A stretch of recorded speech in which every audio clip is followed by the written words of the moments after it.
Good morning student friends. In this video we will see electrohydraulic forming. First of all we will see its principle.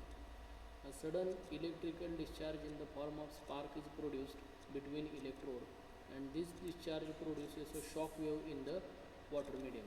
You can see here two electrodes are used. These are the sparking electrodes. Means one of the terminal of the capacitor bank is connected to the positive of this electrode and one of the terminal of this capacitor bank is connected to the negative of this electrode, and here spark is produced between the two electrodes when we are making these two electrodes in a close proximity, or when we are fetching these two electrodes with close to each other. At that time spark is produced, and this spark is responsible for creating the waves inside the water, and high velocity waves created inside that water, they are striking on the workpiece, and below that workpiece die cavity is placed, and it will take this workpiece will take the shape of this die cavity. This shock wave deforms the work plate and collapses into the die. The characteristic of this process is similar as like a explosive forming, only in case of explosive forming we are using chemical energy, but in this case we are using electrical energy to produce the shock waves. The major difference however is that chemical explosive is replaced by a capacitor bank, and this capacitor bank is storing the electrical energy. The capacitor is charged through a charging circuit. At the back end you can see charging circuit is provided.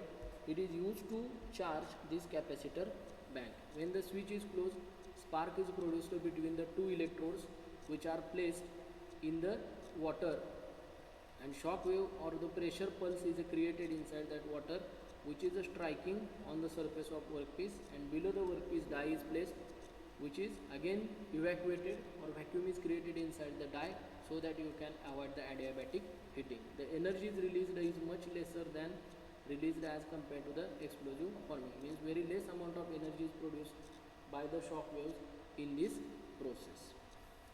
This is electrohydraulic forming. In continuation with that we will see the process variables, that is stand-off distance. It should be optimum. Again stand-off distance means distance between electrodes and the workpiece is called as a stand-off distance. It should be optimum means it should be as per requirement. Capacitor use, the capacitor is used to store the electrical energy as and when required for the formation of the spark. The energy of the pressure pulse depends on the size of capacitor. Selection of the capacitor is also very important to carry out this process smoothly. Transfer medium, generally we are using water as a transfer medium. Vacuum in the die must be required to avoid the adiabatic heating of the work due to sudden compression of the air or sudden compression of the spark. Material properties with regard to the application of high strain rate. Comparatively brittle materials we can form by using this technique. Advantages we will see: better control of the pressure pulse, as a source of energy is electrical. In the previous case, in case of explosive forming, we have seen that if some of the cases if explosion is beyond the control, then it may melt the workpiece as well as die, or it may form the crack inside the die. But this is not happening in this case because electrical energy is very easy to control. Safer in handling as compared to explosive materials, more suitable if the work size is small to medium. Thin plates can be formed with a smaller amount of energy. We can vary the energy, but it is difficult to vary the energy in case of explosive forming. Limitations we will see: suitable only for smaller works, need for vacuum makes the equipment more complicated, proper stand-off distance is necessary for the effective process. Applications, they include smaller radar dish, cone and other shapes in thinner and small works. These are the application of electrohydraulic forming.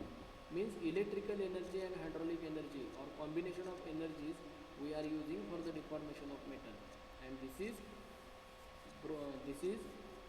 the process under advanced forming processes. Now next process is magnetic pulse forming or electromagnetic forming. Again in this case we are using combination of energy, that is electrical energy and magnetic energy. To obtain the desired deformation of the metal, we are using combination of energies, that is electrical and magnetic energies. Understood? That's why this falls under the category advanced forming processes. Here magnetic pulse forming is a forming technique for the plastic deformation of plate with a rate of 15 to 300 meter per second using high intensity magnetic field. Means by using electrical energy we are creating the magnetic field, and that magnetic field we are using for the deformation or the plastic deformation of a metal with a velocity of 15 to 300 meter per second.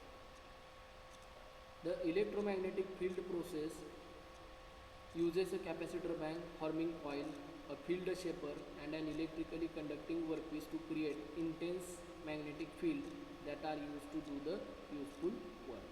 This very intense magnetic field produced by the discharge of a bank of capacitor into the forming coil lasts only a few microseconds. Means this process is an intermittent process.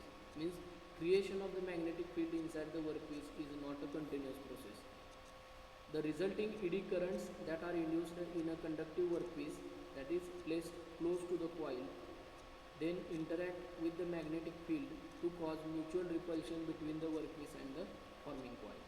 Means here primary current is produced inside the coil, and due to that primary current, eddy current or secondary current is produced inside the workpiece, and here we have to obtain the repulsion between the workpiece and the forming coil, and due to that repulsion deformation of the metal is taking place. A force of this repulsion is sufficient to stretch the work metal beyond its yield strength, resulting in the permanent deformation. Now there are three basic methods of electromagnetic forming, that is compression, expansion and contour forming. You can see at the top there is one coil, at the bottom is also one coil, and mandrel is placed at the center.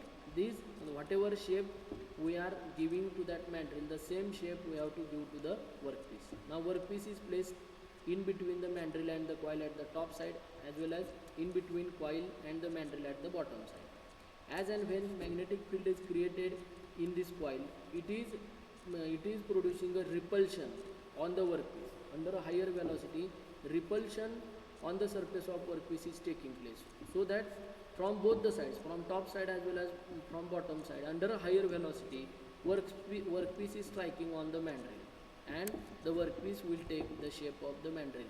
You can see in the second figure. This is nothing but a compression. As compressive force is acting on the workpiece, this falls under the compression electromagnetic forming. Electrical energy we have to pass through this coil. Due to electrical energy, magnetic field is created inside this coil, and due to that magnetic field, repulsion of that workpiece is taking place from the coil on the surface of mandrel under a higher velocity of 15 meter per second to 300 meter per second, and under that velocity it is striking on the mandrel. Mandrel is made up of harder material than the piece of work, so that deformation of the workpiece is obtained. This is compression type of electromagnetic forming. Second is expansion. Now coil is placed at the center. As and when I will pass the electric current through the coil, secondary current or eddy current is produced in the coil, which will produce the electromagnetic force, and that electromagnetic force will repulse the workpiece which is placed at the top and bottom of that coil towards the dies. You can see at the top side workpiece is placed, or at the bottom side workpiece is also present, and this workpiece is surrounded by the die cavity. Very small die cavity is there, so that very small deformation you can obtain, and this is the final shape. Means expansion of the workpiece is taking place towards the die. That's why this is called as an expansion type of electromagnetic forming. You need to place the coil at the center if I have to carry out the expansion type of electromagnetic forming. Now third is contour forming. Contour means complicated shapes. Whatever shape I want to the workpiece, the same shape initially I have to give to this die. Now this is the pancake coil. This is also one type of magnetic coil in which I have to pass the electric current. After passing electric current, magnetic field is created inside this coil, which will repulse the workpiece which is placed between the die and the pancake coil towards the die. Repulsion of the workpiece from the coil towards the die is taking place, and the workpiece will take the shape of this die, which is having contoured shape. Contoured shape means sudden change in the cross section area. You can see wavy like structure is there in the figure. This is the contoured shape, and the same shape we are giving to the workpiece, that's why it is called as a contoured forming. This is magnetic pulse forming, or also called as electromagnetic forming. Now we will see its advantages. This process is primarily used in the forming of good conducting materials such as copper, aluminium, silver, or the low carbon steel. Very important requirement in this process is that material must be conductor of electricity. It can also, or material must be magnetized.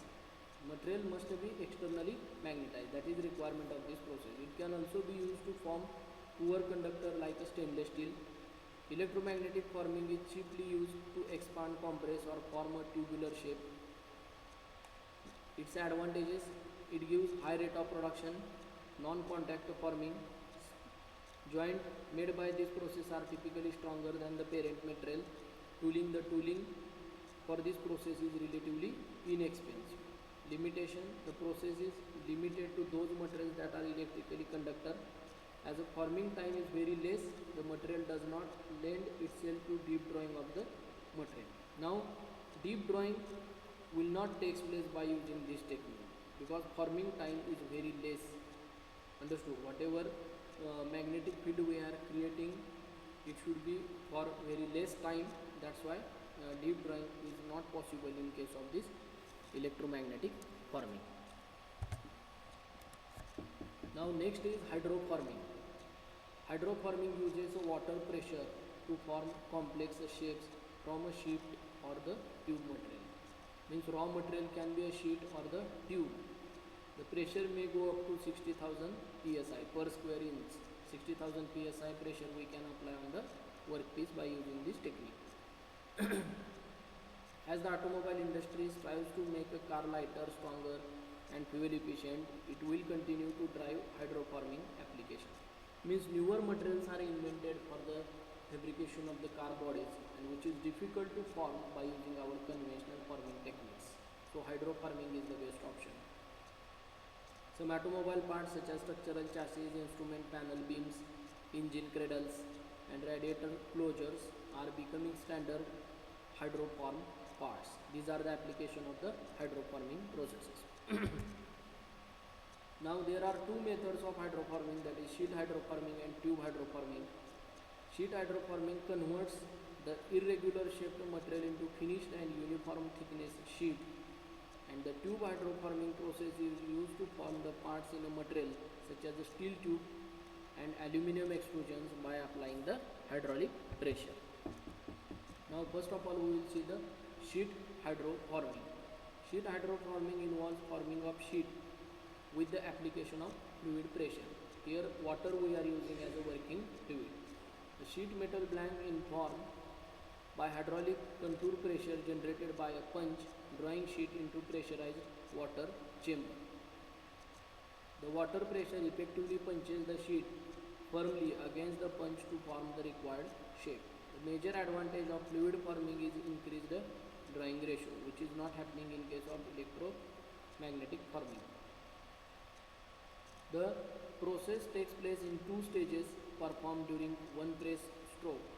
The sheet is performed by applying a low fluid pressure while it is clamped firmly by a blank holder pressure. Performing achieves on evenly distributed strengthening in the component center. In next step, fluid pressure is gradually increased and blank holder pressure is controlled relative to the sheet reformation. Now this is the pressure gauge. You can see here, this is the green color is the die and red color is the metal sheet. Now hydraulic energy I have to apply by using this piston and cylinder arrangement from the top. This is the first step, and in the second step you can see deformation of the sheet metal has taken place. Pressure is applied from the top, and whatever enclosure is there which is open in the first step, it is closed in the second step, and pressure gauge is mounted on the top surface of the enclosure or the chamber. And we know that standard pressures for the deformation of a particular metal. Up to that pressure we have to apply on the sheet metal so that you can achieve this deformation. This die is having again a contoured shape. Understood? And after deformation we have to open this container, we have to remove the water and we have to remove this red color deformed part. It will be taken out from the die. This is sheet hydroforming. Now here our unit 5 ends. Just we will revise this sheet hydroforming. Sheet hydroforming involves forming of sheet with the application of the fluid pressure. Means water is used as a fluid in this case. This blue color is water, it is applying a pressure on the sheet metal. A sheet metal blank is informed by hydraulic controlled pressure generated by punch drawing sheet into pressurized water chamber. This is pressurized water chamber in which the water is applying higher pressure up to 60,000 psi on the surface of this workpiece. The water pressure effectively punches the sheet firmly against the punch to deform the required shape. Now you can see the die is placed at the bottom and below that die one support is also there. Under a pressure of water, deformation of the sheet is taking place, and whatever pressure exerted on that sheet metal you can see in the pressure gauge provided at the top. After complete deformation we have to release the pressure, we have to open the chamber to remove the water, and after removal of the water we can remove the workpiece. This is nothing but sheet hydroforming. Here our unit 5 ends.